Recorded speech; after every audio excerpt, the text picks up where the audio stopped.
By most standards, I have an incredibly boring life. I have the same routine most days. Our home is quiet. We live well below our means, and I'm constantly looking for more ways to simplify my life. It's not a perfect life, but it's a simple one. And simple is something I enjoy deeply.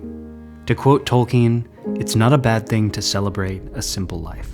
Good morning. It has been 3 weeks as of today since I've had a day off, and there's really no end in sight right now. And so I'm going to take you with me, and we're going to have a little bit of fun before we work the rest of the day, because that is just how I function. I will do so much better, I will get so much more done, and I will feel so much better about it if I actually allow myself to rest and have fun. So we're going disc golfing.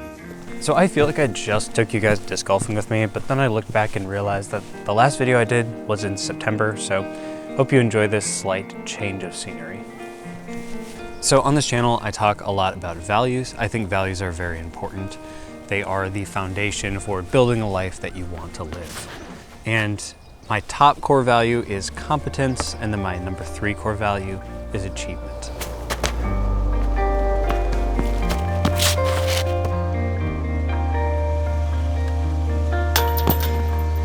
Speaking of competence, I'm not feeling very competent in putting right now. So on the surface, competence tends to look like most people that know me on the outside tend to say, oh, Nick, he's got his life together in most areas kind of thing. But also competence is something that I dislike about myself more than anything. When something is so core to who you are, you get both the good sides and the bad sides of it. Now, chances are competence is not your main core value, it's something else. But whatever your main core value is, there's a pretty good chance you get both the pros and the cons of it.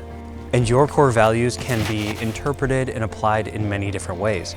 For me, for example, with competence, I could apply competence to the areas that society tells me are important, or I could apply it in the areas that I believe are important. And the same applies for you. Albert Einstein, someone who achieved at a very high level, but also had a very quiet life, said, "A quiet and modest life brings more joy than the pursuit of success bound with constant unrest." Now, I will always be a competent person, I will always be an achiever, but to me that doesn't mean being competent in everything or trying to achieve everything. It means targeting my approach to the things that are actually important to me so that I can live a life that I want to live, and in my case, that is a quiet life, a life that much of society would view as boring. Being out here for even just a few minutes always makes me feel so much more calm and peaceful than the chaos I tend to feel like I wake up in. Even with the morning routine, I always feel like there's something going on I must do. Most of us live in some sort of routine. Eating, sleeping, working, caring for others, chores. I don't know about you, but I find more joy in those things than I do in all of the pursuits society tells us are exciting or the things we must be pursuing. If I take a minute and I think back to some of the moments that are the most important to me, the moments that are the most precious, the moments that I would consider mountaintop moments, they're often very simple. One of those moments that stands out in my mind is so simple. The sun is setting, I'm standing outside looking over a field. Abby is there, our dog Charlie's there, and I'm throwing a Frisbee for her. That's it. That is one of the most joyful, contented, meaningful moments of my life. And it's so simple. Nothing profound happened in that moment. I find more joy in that simple, ordinary moment than I have in nearly anything else in my life. And I want you to think for a minute, what are some of the moments that are the most profound to you, and what do they involve? Chances are there are some of those moments, at least, that are very simple and don't require acquiring the next thing. They don't require traveling halfway around the world. Chances are it's just you and someone you love doing something ordinary.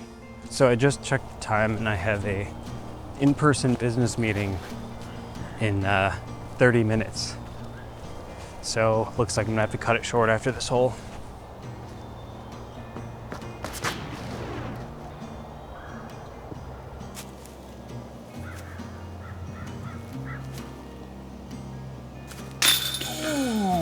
Okay.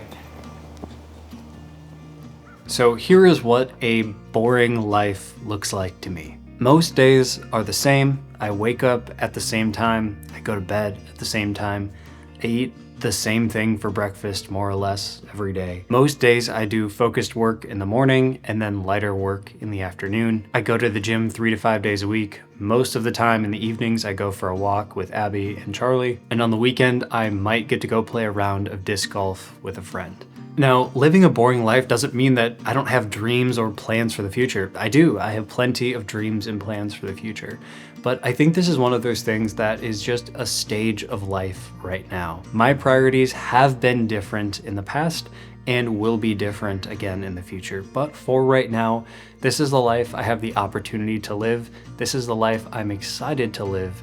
And so I'm going to live this way. I have personally chosen to live a life with less physical possessions, less obligations on my wallet, and less commitments on my calendar, though I am still working on that last one. And that's simply because it aligns with my values. It's who I am. Now, that doesn't mean that's who you need to be, and I would highly encourage you to find whatever version of that you can right now, to make a conscious decision in the way you're living, whether it is a boring life or if it's a life that's a lot more exciting. Because at the end of the day, you're the only person who can make a decision on what is actually deeply fulfilling for you.